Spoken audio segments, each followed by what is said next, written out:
ಮಕ್ಮಲ್ ಶರೀಫರ ಚಾಟಿ 13ನೇ ಸಂಚಿಕೆಗೆ ಸ್ವಾಗತ.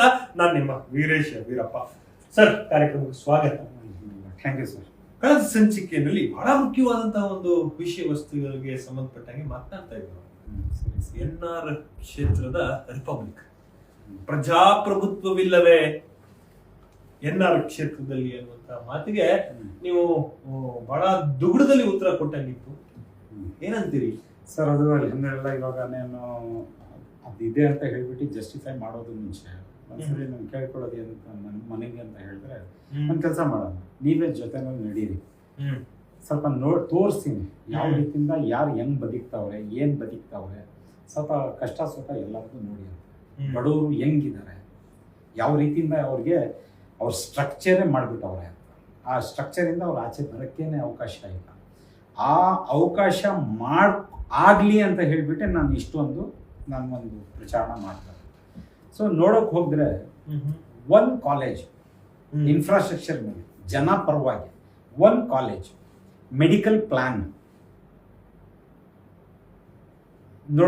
ನೋಡ್ಕೊಳ್ಳಿಲ್ಲ, ಹಾಕಿ ಸರ್ ಒಂದು ಅಪ್ಲಿಕೇಶನ್, ಇಲ್ಲಾಂದ್ರೆ ಬಂದು ನೋಡಿ ಸರ್. ಇವಾಗ ಹೇಳಬೇಕು ಅಂತ ಹೇಳಿದ್ರೆ ಯಾರು ಇವಾಗ ಅಲ್ಲಿ ಸೆಂಟ್ರಲ್ ಸ್ಟೇಜ್ ಆಫ್ ಪಾಲಿಟಿಕ್ಸ್ ನಲ್ಲಿ ಇದ್ದಾರೆ ಅವ್ರಿಗೆ ಈ ಒಂದು ಕ್ವಶನ್ ಹಾಕಿ ಸರ್. Let me clear.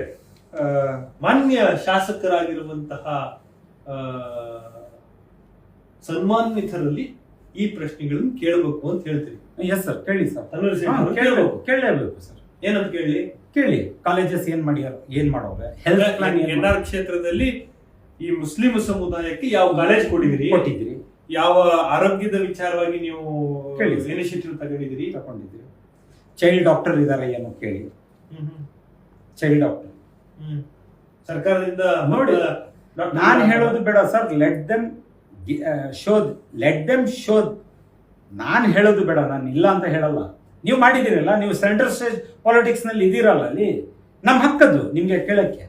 ಖಂಡಿತ ಪ್ರಜಾಪ್ರಭುತ್ವದಲ್ಲಿ ಎಲ್ಲರೂ ಪ್ರಶ್ನೆಗೆ ಒಳಗಾಗಬೇಕು, ಆ ಪ್ರಶ್ನೆಗಳಿಗೆ ಉತ್ತರ ಕೊಡಬೇಕು. ನೀವು ತೋರಿಸಿ. ಅಪ್ಪಾಪ ಒಂದ್ 5 ವರ್ಷ ಹಿಂಗಡೆ ಅಪ್ಪಾಪ 2 ಹೆಣ್ಮಕ್ಳು ಅವ್ರದ್ದು ವಿಡಿಯೋ ಒಂದು ವೈರಲ್ ಆಯ್ತು. ಕಾಲೇಜಸ್ಗೆ ಹೋಗಕ್ಕೆ ಬಸ್ನಲ್ಲಿ ಕಷ್ಟ ಆಗ್ತದೆ, ಬಿಸಿಲು ನೀರು ಇದು ಅದು ಹಾಳು ಮೋಳು ಅಂತ ಅವ್ರ ಕಷ್ಟ ಹೇಳ್ಕೊಂಡಿದ್ರು. ಆ ವೈರಲ್ ಆದ್ಮೇಲೆ ಶಬ್ನಮ್ ಶಾದಿ ಮಹಲ್ ಮುಂದ್ಗಡೆ ಒಂದು PUC ಕಾಲೇಜ್ ಬಂತು. ಟೆಕ್ನಿಕಲಿ ಪಾಯಿಂಟ್ ನಲ್ಲಿ ನೋಡಿ ಸರ್, ಬಯಾಲಜಿದು ಬರಲ್ಲ ಸಬ್ಜೆಕ್ಟ್, ಕಾಮರ್ಸ್ ಅಂಡ್ ಆರ್ಟ್ಸ್. ಯಾಕ್ರಪ್ಪ ಕೇಳ್ಕೊಳ್ಳೋದು ನಾನು, ನಮ್ಮ ಹೆಣ್ಮಕ್ಳು ಡಾಕ್ಟರ್ ಆಗ್ಲೇಬಾರ್ದು, ನಿಮ್ ಇಂಟೆನ್ಷನ್ಸ್ ಅಂತ ಹೇಳಕ್ ಹೋಗಲ್ಲ. ಅಂದ್ರೆ ಏನಿದು? ಡಾಕ್ಟರ್ ಆಗ್ಬಾರ್ದು, ಇಂಜಿನಿಯರ್ ಹೇಳಿ ನೀವು. ರಿಲೆವೆಂಟ್ ಕ್ವಶನ್ ಇದು. ಯಾಕಾಗಬಾರ್ದು? ಆ 2 ಸಬ್ಜೆಕ್ಟ್ ಮಾತ್ರ ಇದೆ, ಬಯಾಲಜಿನೇ ಇಲ್ಲ, ಸೈನ್ಸೇ ಇಲ್ಲ. ಡಿಸೆಂಬರ್ ನಲ್ಲಿ ನಾನು ಒಂದು ಕ್ವಶನ್ ಹಾಕಿದೆ, ಇದು ಸೋಷಿಯಲ್ ಮೀಡಿಯಾ ಎಲ್ಲೋ ಒಂದು ನಡೀತು, ಅಲ್ಲಿ ಒಂದು ಕ್ವಶನ್ ಹಾಕಿದೆ. ಇವಾಗ ಒಂದು 3 ತಿಂಗಳ ಮುಂಚೆ ಬಂದೇ ಇದೆ. ಏನ್ ಕಾರಣ ನೀವು 5 ವರ್ಷ ಕೊಡ್ಲಿಲ್ಲ? I am not blaming you. ಕೊಟ್ರೆ ಸರಿಯಾಗಿ ನ್ಯಾಯವಾಗಿದ್ದ ಎಲ್ಲ ಕೊಡಿ. ಒಂದ್ ಕೊಟ್ರೆ ಒಂದ್ ಕೊಡಲ್ಲ, ಅಂದ್ರೆ ಏನಿದು? ಇನ್ನು ಸೈಟ್ ಕಡೆ ಬರೋದಾದ್ರೆ ಸರ್, ವಿಚಾರ 120/150 ಸೈಟ್. ಒಂದು ಸೈಟು 3 ಸಲ ಖಾತಾ ಆಗ್ತದೆ. ಏನರ್ಥ? ಯಾಕಾಗಿರ್ಬೋದು? ನಿಮ್ಮ ಅನುಮಾನ ಏನು ಸರ್? ಅದೇ ಅನುಮಾನ ಪಡ್ಕೊಂಡು ಡೈವರ್ಷನ್ ಮಾಡೋದೇ ಬೇಡ. Let it B clear. Enquiry ಕೂತ್ಕೊಳ್ಳಿ ಅಂತೆ ದಾಖಲೆ ಎಲ್ಲ ಕೊಡ್ತೀನಿ. ಯಾಕೆ, ಏನಕ್ಕೆ, ವಾಟ್ ಆರ್ ದೇರ್ ಇಂಟೆನ್ಷನ್ಸ್, ಯಾವ ರೀತಿಯಿಂದ ಇವ್ರು ನಡೆಸಬೇಕು ಎಲ್ಲ ಕೊಡ್ತೀನಿ. ಕಾರಣ ಏಕಂತ ಹೇಳಿದ್ರೆ, ವೀಕ್ಷಕರೇ, ನೀವು ಕಳೆದ 13 ಸಂಚಿಕೆಗಳಲ್ಲಿಯೂ ಕೂಡ ಇದನ್ನ ಬಹಳ ಸ್ಪಷ್ಟವಾಗಿ ತಿಳ್ಕೊತಾ ಇದ್ದೀರಿ ಅಂತ ನಾನು ಭಾವಿಸ್ತೀನಿ. ಒಂದು ಕಮ್ಯುನಿಟಿ ಉದ್ಧಾರ ಆಗಬೇಕು ಅಂತ ಹೇಳಿ ಒಂದು ಸಂಸ್ಥೆ ಇದೆ, ಅದನ್ನ ವಕ್ಫ್ ಬೋರ್ಡ್ ಅಂತ ಕರೀತಾರೆ. ಮುಸಲ್ಮಾನರ ಶ್ರೇಯೋಭಿಲಾಷೆಗೆ ಅಂತ ಇರುವಂತಹ ಏಕೈಕ ಸಂಸ್ಥೆ ಅದು ವಕ್ಫ್ ಬೋರ್ಡ್. ಆ ವಕ್ಫ್ ಬೋರ್ಡ್ ಕೆಳಗಡೆ ಕೆಲಸ ಮಾಡ್ತಾ ಇರುವಂತಹ ಮೈಸೂರು ಜಿಲ್ಲೆ ಅಥವಾ ನಗರದಲ್ಲಿ ಇರುವಂತಹ ಅಂಜುಮನ್ ಸಂಸ್ಥೆಯಲ್ಲಿ ನಡೆದಿರುವಂತಹ ಅದೆಷ್ಟೋ ಹಗರಣಗಳನ್ನ ಸರಸರಮಾಲೆಯಾಗಿ ನಿಮ್ಮ ಮುಂದೆ ಬಿಚ್ಚಿಡ್ತಾ ಇದ್ದಾರೆ ಅಲೀಂ ಸಾಹೇಬ್. ಅವ್ರು ಹೇಳ್ತಾ ಪದೇ ಪದೇ ಹೇಳ್ತಾ ಇದ್ದಾರೆ, ನಾನು ಹೇಳುವಂತ ತಪ್ಪಾಗಿತ್ತು ಅಂತ ಹೇಳಿದ್ರೆ ನನ್ನನ್ನ ನಂಬೇಡಿ, ನೀವು ಯಾರೋ ಏನೋ ಹೇಳ್ತಾ ಇದ್ದಾರೆ ಅಲ್ವಾ, ಅದನ್ನ ತನಿಖೆ ಮಾಡೋದು ತಪ್ಪೇನಾಗುತ್ತೆ, ಒಂದು ತನಿಖೆ ಅಂತ ನಡೆಸಿ. ಆ ತನಿಖೆಗೆ ನಿವೃತ್ತ ನ್ಯಾಯಮೂರ್ತಿಗಳನ್ನ ಕರ್ಕ ಬಂದು ಕೂರಿಸಿ ಅವಾಗ ಇವರು ಬಂಡವಾಳ ಬಯಲಾಗುತ್ತೆ ಅಂತ. ಯಾರ ಬಂಡವಾಳ ಅಂತ ಕೇಳ್ತಾನೆ ಇದ್ದೇನೆ, ಅದಕ್ಕೆ ಅವರು ಸಮಯ ಬಂದಾಗ ಉತ್ತರ ಕೊಡ್ತೀನಿ ಅಂತ ಹೇಳ್ತಾ ಇದ್ದಾರೆ. Let it be C.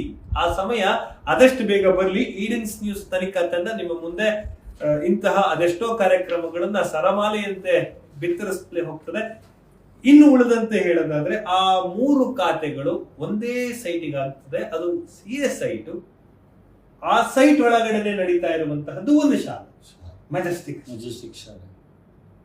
ಉಳಿದಂತೆ ಜನಮಾನಸಕ್ಕೆ ನೀವು ತಿಳಿಸಲೇಬೇಕು ಅಂತ ಇರುವಂತಹ ಸತ್ಯ ಸಂಗತಿ ಏನು ತೆರೆದಿತ್ತು.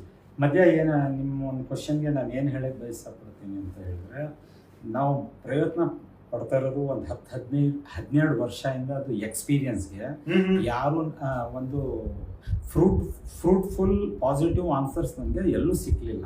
ಅಕಸ್ಮಾತ್ ಇವಾಗ ನಾನು ಏನೋ ಒಂದು ಬೈಲ್ ಮಾಡಕ್ಕೆ ಹೋಗ್ತದೆ, ಅಲ್ಲಿ ಎಲ್ಲ ಹುಡುಗಾಟ ನಡೀತದೆ, ಡಿವಿಯೇಷನ್ ಆಗ್ತದೆ. ಅದರಿಂದ ನನ್ನ ಇಂಟೆನ್ಷನ್ಸ್ ಏನಂತ ಹೇಳಿದ್ರೆ, ಒಂದು ಇನ್ಕ್ವೈರಿ ಕೂತ್ಕೊಂಡು let them decide what is gone wrong, who are proven guilty. ಆವಾಗ ಉಪ್ಪು ತಿಂದಿರೋರು ನೀರು ಕುಡೀಲಿ. ಸರಿ, ಅದೇ ಆ ಒಂದು ಕಾರಣದಿಂದ ಇದು ಕಮಿಟಿ ಕೂತ್ಕೊಳ್ಳೋದು ಒಳ್ಳೇದು. ನಾನು ಇಲ್ಲಿ ಬಂದು ಪಬ್ಲಿಸಿಟಿ ಮಾಡೋದು ಸರಿ ಇಲ್ಲ ಅಂತ ನಾನು ಆ ಒಂದು ಇಂಟೆನ್ಷನ್ನಲ್ಲಿ ಹೋಲ್ಡ್ ಮಾಡ್ತಾ ಇದ್ದೀನಿ. But once a committee is formed, ಇನ್ಶಾಲ್ಲ ನಾನು ಜರೂರ್ ಒಂದು ಪೇಪರ್ ಇಲ್ದಂಗೆ ಪೂರ್ತಿ ಕೊಡ್ತೀನಿ. ಯಾರ್ಯಾರಿದ್ದಾರೆ, ನಾನು ಅಕಸ್ಮಾತ್ ಮಧ್ಯ ಒಂದು ಮಾತು ಹೇಳ್ಬಿಡ್ತೀನಿ, if I am alleging wrong, I am also be held guilty. ನನಗೂ ಅದೇ ಹಕ್ಕು ಕೊಳ್ಳಿ, ನನಗೂ ಸಜಾ. ನಾನು ಆ ಸಜಾಗೆ ಹದ್ದಾರಿದ್ದೀನಿ. ನೋ ಸೆಕೆಂಡ್ ಒಪಿನಿಯನ್ ಇಲ್ಲ ನನಗೆ. ಇದೊಂದು ಹೇಳ್ಬಿಟ್ಟು ಇವಾಗ ನಿಮ್ಮ ಮಾತಿಗೆ ಮುಂದ್ಗಡೆ ಒರೆಸ್ತೀನಿ. ಇದು ಈ 120 × 150 ಸೈಟ್ ಬಗ್ಗೆ 2 ಖಾತೆ ಆಗಿರೋದು ತೋರಿಸಿದ್ದೀನಿ. 3ನೇ ಖಾತೆ ಇವಾಗ ಇವರು 2020ನಲ್ಲಿ ಮಾಡ್ಕೊಳ್ತಾರೆ. ಅದರ ಆಗೋದು ಮುಂಚೆ ಏನು ಮಾಡ್ತಾರೆ, ಇವಾಗ ಆಶ್ಚರ್ಯದ ಮಾತು 2020ರಲ್ಲಿ 2020 3ನೇ ಖಾತೆ ಆಗೋದು ಮುಂಚೆ ಬೈಫಿಕೇಷನ್ಗೆ ಕೊಡ್ತಾರೆ.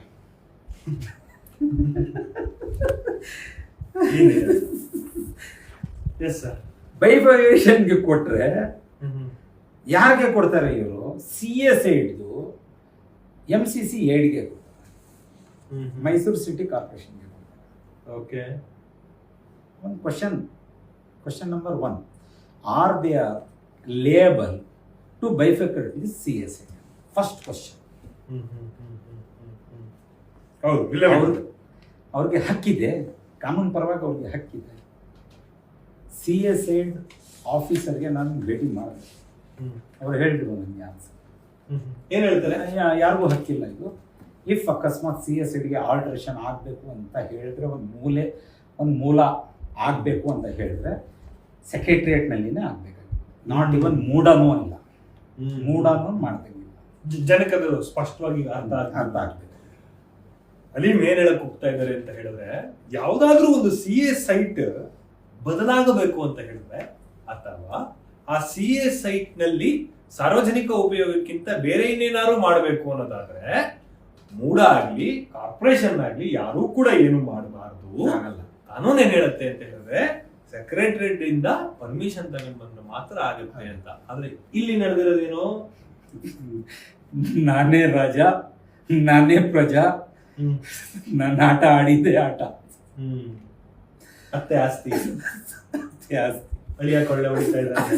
ಏನೋ ಎಷ್ಟು ಕಡಿಮೆ ಹೇಳ್ತೀನಿ ಸರ್. ಡಾಕ್ಯುಮೆಂಟ್ಸ್ ತೋರಿಸ್ತಾ ಇದ್ದೀನಿ ನೋಡಿ ಸರ್.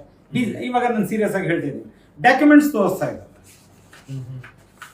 ಈ ಡಾಕ್ಯುಮೆಂಟ್ಸ್ ಯಾರು ಇವಾಗ ಚೇಂಜ್ ಮಾಡಿರೋದು ಸರ್? ನೋಡ್ಕೊಳ್ಳಿ, ಇವೆಲ್ಲವೂ ತಾವು RTI ಮೂಲ ಎಲ್ಲ. ಸಲಹಾ ಸಮಿತಿ ಏನ್ ಹೇಳ್ತಾ ಇದೆ? ದಟ್ ಮೀನ್ಸ್ ವಕ್ಫ್ ಬೋರ್ಡ್ಗೆ ಇವಾಗ ನಾವು ಬರ್ದಿದ್ದೀವಿ ಅದೆಲ್ಲ. ತಾವು ದೂರು ಕೊಡ್ತೀರಿ 27/7/2024 ಕೊಟ್ಟಿದ್ದೀನಿ. 1 ತಿಂಗಳ ಟೈಮು. 1 ತಿಂಗಳಿನಲ್ಲಿ ಇದೆಲ್ಲ ವಿಚಾರಿಸ್ಬಿಟ್ಟು ಸರಿ, ಇವಾಗ ಏನು ಕೇಳಿದ್ದೀವಿ ಅಂತ ಹೇಳಿದ್ರೆ ಎಲ್ಲ ಪ್ರೂಫ್ ಕೊಟ್ಟಿದ್ದೀವಿ, ಇನ್ಕ್ವೈರಿ ಮಾಡಿಬಿಟ್ಟು ಅದು ಏನೇನು ಮಾಡ್ತೀರಿ ಮಾಡಿ, ಯು ಶುಡ್ ನಲ್ ಇನ್ ವೈಡ್ ಈ ಡಾಕ್ಯುಮೆಂಟ್ಸ್ಗೆ ನೀವು ಡಿಸ್ಟ್ರಾಯ್ ಮಾಡಬೇಕು ಅಂತ ಕೇಳಿದ್ದೀವಿ. ಡಿಸ್ಟ್ರಾಯ್ ಮೀನ್ಸ್ ಡಿಸ್ಟ್ರಾಯ್ ಮಾಡಬೇಕು. ಮೂಲ ದಾಖಲೆ ಏನಿತ್ತು ಅಲ್ಲಿ ಸ್ಥಿತಿಗೆ ಇಡಬೇಕು ಅಂತ ಬರ್ದಿದ್ದೀವಿ. 1 ತಿಂಗಳ ಮುಂಚೆ ಅಂತ ಹೇಳಿದ್ದೀವಿ, ಕೇಳ್ಕೊಂಡಿದ್ದೀವಿ. ಯಾರಿಗೆ? ವಕ್ಫ್ ಬೋರ್ಡ್, ಬೆಂಗಳೂರು ವಕ್ಫ್ ಬೋರ್ಡ್, ಬೆಂಗಳೂರು ಚೇರ್ಮನ್, ಸ್ಟೇಟ್ ವಕ್ಫ್ ಬೋರ್ಡ್ ಕೇಳ್ಕೊಂಡಿದ್ದೀವಿ, ಮೈಸೂರಿಗೂ ಕೇಳ್ಕೊಂಡಿದ್ದೀವಿ. ಓಕೆ, ಡಿಸ್ಟ್ರಿಕ್ಟ್ 1 ತಿಂಗಳಿನಲ್ಲಿ ನೀವು ಅಕಸ್ಮಾತ್ ರಿಪ್ಲೈ ತಗೊಳ್ಳಿಲ್ಲ ಅಂದ್ರೆ ನಾವು ಮುಂದಕ್ಕೆ ವರ್ಸ್ತೀವಿ ಅಂತ. ಯಾರದು ವಕ್ಫ್ ಬೋರ್ಡ್ ಆಫೀಸರ್ ಇವತ್ತು? ಇಲ್ಲಿ ಮುಷ್ತಾಕ್ ಅಹಮದ್ ಸರ್. ಅಹಮದ್ ಅವರಿಗೆ ಹೇಳಿದ್ದೀವಿ, ಕೊಟ್ಟಿದ್ದೀವಿಲ್ಲ, ರೈಟಿಂಗ್ ಕೊಟ್ಟಿದ್ದೀವಿಲ್ಲ. ಸುಮ್ಮನೆ ಒಂದು ಸಹಜ ಪ್ರಶ್ನೆ, ಕುತೂಹಲಕ್ಕೆ ಅಂತ ಕೇಳ್ತೀನಿ. ಇಷ್ಟೆಲ್ಲಾ ದಾಖಲಾತಿಗಳನ್ನ ತೆಗೆದುಕೊಂಡು ಹೋಗಿ ಮೊಹಮ್ಮದ್ ಅವ್ರ ಹತ್ರ ಇಟ್ಟಾಗ ಅವ್ರು ಏನ್ ಹೇಳ್ತಾರೆ? ಉಲ್ಟಾ ಸೀದಾ ಜವಾಬು. ಯಾವುದೋ ಒಂದು ವಿಡಿಯೋನಲ್ಲಿ ಹೇಳಿದೆ, ನೀವು ವಾಪಸ್ ಹಿಂಗೆ ಕೇಳ್ತಾ ಇದ್ದೀರಿ ಅಂತ ಹೇಳಿ ನಿಮಗೆ ಗೊತ್ತಿರ್ತಾ ಇದ್ರೆ, ಮೊನ್ನೆ ಒಂದು 8 ದಿವಸ ಮುಂಚೆ ಒಂದು ಆನ್ಸರ್ ಬಂದಿದೆ. ಇನ್ನೊಂದ್ಸರಿ ಹೇಳ್ತಾ ಇದ್ದೀನಿ, 10ನೇ ತರಗತಿದು ಕ್ವಶನ್ ಕೇಳಿದ್ರೆ 12ನೇ ತರಗತಿದು ಆನ್ಸರ್ಸ್ ಕೊಡ್ತಾರೆ. ಓವರ್ ಕಾನ್ಫಿಡೆಂಟ್ ಆಗಿ ಕೂತ್ಕೋಬೇಕು ನಾನು. ಇಲ್ಲಾಂದ್ರೆ ಅದು ಸರಿಪಡಿಸ್ಕೊಂಡು ನಾನು ಓಡಾಡ್ಕೊಂಡಿದ್ರೆ ನಮಗೆ ಹೆಂಡತಿನೂ ಇಲ್ಲ, ಮಕ್ಕಳು ಇಲ್ಲ, ಜಿಮ್ಮೆದಾರಿನೂ ಇಲ್ಲ, ಏನೂ ಇಲ್ಲ. ಇವ್ರು ಹಿಂಗಡೆ ಬಾಲ ತಿರುಗಿಸ್ಕೊಂಡು ಬಿದ್ದಿರಬೇಕು, ಇಲ್ಲಾಂದ್ರೆ ಸತ್ತೋಗ್ಬೇಕು. ಕೊಡೋದೇ ಇಲ್ಲ ಜವಾಬ್. ನ್ಯಾಯವಾಗಿಂದ ಏನ್ ಕೇಳ್ತಾ ಇದ್ದೀನಿ ಅದು ಜವಾಬ್ ಕೊಡಲ್ಲ. ಇದೆಲ್ಲ ಯಾಕೆ ಬೇಕು ನಿಮ್ಗೆ? ಆ ಬಡವ್ರಿಗೆ ಬಂದು ನೋಡಿ ಸರ್ ಒಂದ್ಸಲಿ. ಆ ಬಡವರು ಇವ್ರು ಎಲ್ಲರೂ ದಾನ ಮಾಡಿರೋದು ಆಸ್ತಿ ಮೇಲೆ ಇವ್ರು ಕೂತ್ಕೊಂಡು ಶ್ರೀಮಂತ ಮೇಲೆ ಶ್ರೀಮಂತ, ಶ್ರೀಮಂತ ಮೇಲೆ ಶ್ರೀಮಂತ ಇವ್ರು ಹಾಕೊಂಡೇ ಹೋಗ್ತಾವ್ರೆ. ಬಡವ್ರಿಗೆ ಬಡವ್ರ ಕಡೆಯಲ್ಲಿ ಬಿದ್ಬಿಟ್ಟವ್ರೆ. ಇವಾಗ ಪಬ್ಲಿಕ್ ಇಂಟ್ರೆಸ್ಟ್ ಅಲ್ಲಿ ನಾನು ಮಾತಾಡ್ಬೇಕು, ಕೇಳ್ಬೇಕು, ಇಲ್ಲ ಅಂತ ಹೇಳಿ ಅಲ್ಲ, ಕೇಳ್ಬೇಕು, ಪ್ರಶ್ನೆ ಮಾಡಬೇಕು. ಪಬ್ಲಿಕ್ ಇಂಟ್ರೆಸ್ಟ್ ಅಂತ ಹೇಳಿದ್ರೆ ನಮ್ಮದೇ ಅಣ್ಣ ತಮ್ಮಂದಿರ ವ್ಯಾಜ್ಯಗಳನ್ನ ನಾವು ಬಗೆಹರಿಸ್ತಾ ಇದ್ರೆ ಇನ್ಯಾರು ಬಗೆಹರಿಸ್ತಾರೆ ಹೇಳಿ? ಈ ಒಂದು ಇಂಟೆನ್ಷನ್ಸ್ ಮಾಡಿಕೊಂಡು ನಾನು ಜನ ಪರವಾಗಿ ನಾವು ಕೇಳಕ್ ಹಕ್ಕಿದೆ, ನಮ್ಮ ಫಂಡಮೆಂಟಲ್ ರೈಟ್ಸ್ ಇದೆ, ಇದು ಕೇಳೋಣ ಅಂತ ಹೋಗಿ ನಾನು ಕೇಳೋಣ ಅಂತ ಹೋಗಿ ನೋಡ್ತಾ ಇದ್ರೆ ಇಲ್ಲೇನ್ ಡಾಕ್ಯುಮೆಂಟ್ಸ್ ಮ್ಯಾನಿಪುಲೇಷನ್ ಮಾಡ್ಬಿಟ್ಟವ್ರೆ. ಅದೇ ನಾನು ಹೋದ್ಸಲಿ ಹೇಳ್ದಲ್ಲ, 13ರಲ್ಲಿ ಹೋಗಿ ಇವರು ನಮ್ಮ ಸ್ವಂತ ಆಸ್ತಿ ಅಂತ ಹೇಳಿ ಕೊಡ್ಬೇಕು ಅಂದ್ರೆ ಯಾವ ಬಲದ ಮೇಲೆ ನೀವು ಬರ್ದಿರ್ಬೋದು, ಎಷ್ಟು ದಾಷ್ಟ್ಯತೆ, ಎಷ್ಟು ಇದಿರ್ಬೋದು ಹೇಳಿ. ನಾನು ಅಲ್ಲೇ ಹೇಳೋದು, ಇವ್ರು ಬರೀಬೇಕು ಅಂತ ಹೇಳಿದ್ರು ಅಲ್ಲಿ ಒಂದೇನೋ ಯಾರೋ ಕಾರಣ ಇದ್ದಾರೆ. ವಕ್ಫ್ ಬೋರ್ಡಿನ ಮೂಲ ಉದ್ದೇಶವೇ ಮುಸಲ್ಮಾನ ಸಮುದಾಯವನ್ನ ಅಭಿವೃದ್ಧಿಪಡಿಸಬೇಕು ಅನ್ನುವಂಥದ್ದು. ಆದ್ರೆ ಇಂತಹ ಬೋರ್ಡ್ಗಳಲ್ಲಿ ಈ ರೀತಿ ನಡೀತಾ ಇದೆ ಅನ್ನುವಂತಹದ್ದು ಅಲೀಮರು ಮಾಡುತ್ತಾ ಇರುವಂತಹ ಆರೋಪದಿಂದ ನನಗಂತೂ ದಿಗ್ಭ್ರಾಂತಿ. ನಿಮಗೇನಾಗ್ತಾ ಇದೆ ಅಂತ ಗೊತ್ತಿಲ್ಲ, ಬಟ್ ಇಲ್ಲಿ ಇಷ್ಟಕ್ಕೆ ನಿಂತಿಲ್ಲ. ಮತ್ತಷ್ಟು ಮಗದಷ್ಟು ವ್ಯಾಜ್ಯಗಳು, ಹಗರಣಗಳು ಎಲ್ಲವೂ ಇದ್ದಾವೆ. ಮುಂದುವರೆದಂತೆ ಈ ಸೈಟಿನ ಕತೆ ಎಲ್ಲಿಗೆ ನಿಂತಿದೆ? ಇವಾಗ ನಿಂತಿರೋದು ಇನ್ನ ಸುಮಾರಿದೆ. ಇವರು ಬೈಫಿಕೇಶನ್ ನಲ್ಲಿ ಹಾಕ್ತಾರಲ್ಲ, ಅಲ್ಲಿ ಇವ್ರದ್ದು ಇಂಟೆನ್ಷನ್ಸ್ ಕಾಣಿಸ್ತದೆ. ಬೈಫಿಕೇಶನ್ ನಲ್ಲಿ ಹೋಗಿ ಇವರು 120 into 25 ಕೇಳ್ತಾರೆ. 150 into 150 ಇದು ಕೇಳಲ್ಲ, 120 into 25 ಕೇಳ್ತಾರೆ. ಓ ಗ್ರೇಟ್. 100 ಅಡೀಸ್ ಬಗ್ಗೆ ಇವ್ರದ್ದು ಚಕಾರನೇ ಇಲ್ಲ, ಅದ್ರ ಬಗ್ಗೆ ಮಾತೇ ಆಡಲ್ಲ. ಇಲ್ಲಿ ಕೇಳ್ಬಿಟ್ಟು ಇವರು MCC 8ನವರು, MCC 8 Zone 8 ಇವರು ಮಾಡೇ ಕೊಟ್ಬಿಡ್ತಾರ ಇನ್ನೊಂದು ಖಾತೆ. ಗ್ರೇಟ್. ಏನ್ರಿ ಇದು? ಆಶ್ಚರ್ಯದ ಮಾತು ಇವಾಗ ಕೇಳಿ ಸರ್. ಎಸ್, ನನಗಂತೂ ಆಶ್ಚರ್ಯ ಆಗ್ತಾ ಇದೆ. ಅಲ್ರಿ, ನಿಮ್ಮದೇ ಆಸ್ತಿ, ನಿಮ್ಮದೇ ಸಮುದಾಯದ ಅಭಿವೃದ್ಧಿಗೆ ಆಗಿ ಯಾವುದೋ ಪುಣ್ಯಾತ್ಮರು ಕೊಟ್ಟಿರುವಂತಹ ಆಸ್ತಿ, ಆ ಆಸ್ತಿ 120, 150 ಇರುತ್ತೆ. ಅದನ್ನ 100/25 ಮಾತ್ರ ಕೇಳ್ತೀರಿ. ನಿಮ್ಮ ಉದ್ದೇಶ ಏನಿತ್ತು? ಎಸ್, ಮುಂದಿನ ಸಂಚಿಕೆಯಲ್ಲಿ ಇದೇ ವಿಷಯಕ್ಕೆ ಸಂಬಂಧಪಟ್ಟಂತೆ ಮತ್ತಷ್ಟು ಚರ್ಚೆ ಮಾಡೋಣ. ದಯವಿಟ್ಟು ಇದ್ರ ಬಗ್ಗೆ ಒಂದು ತನಿಖೆ ನಡೀಬೇಕು. ಅದು ಅಲೀಮರ ಒಂದು ಕಟ್ಟುಕಡೆ ಆಸೆ ಅಂತ ಹೇಳಿದ್ರು ಬಹುಶಃ ತಪ್ಪಾಗ್ಲಿಕ್ಕಿಲ್ವೇನೋ. ಅದು ಕೇಳ್ತಾ ಇರೋದು ಒಂದೇ, ನನ್ನನ್ನು ನಂಬೇಡಿ, ನನ್ನ ದಾಖಲಾತಿಗಳನ್ನ ನಂಬಿ. ಈ ದಾಖಲಾತಿನಲ್ಲಿ ಬಹಳ ಸ್ಪಷ್ಟವಾಗಿ ಗೊತ್ತಾಗ್ತಾ ಇದೆ ಸಮಥಿಂಗ್ ಇಸ್ ರಾಂಗ್. ಏನ್ ರಾಂಗ್ ಅಂತ ಗೊತ್ತಾಗಬೇಕು ಅಂತಂದ್ರೆ ನಿವೃತ್ತ ನ್ಯಾಯಮೂರ್ತಿಯಿಂದ ತನಿಖೆ ನಡೆಸಿದ್ರೆ ಗೊತ್ತಾಗ್ತದೆ ಅಂತ let it be see. Thank you so much Alim ಅವರೇ. ಮುಂದಿನ ಸಂಚಿಕೆಯಲ್ಲಿ ಮತ್ತೆ ಭೇಟಿಯಾಗೋಣ. Okay sir.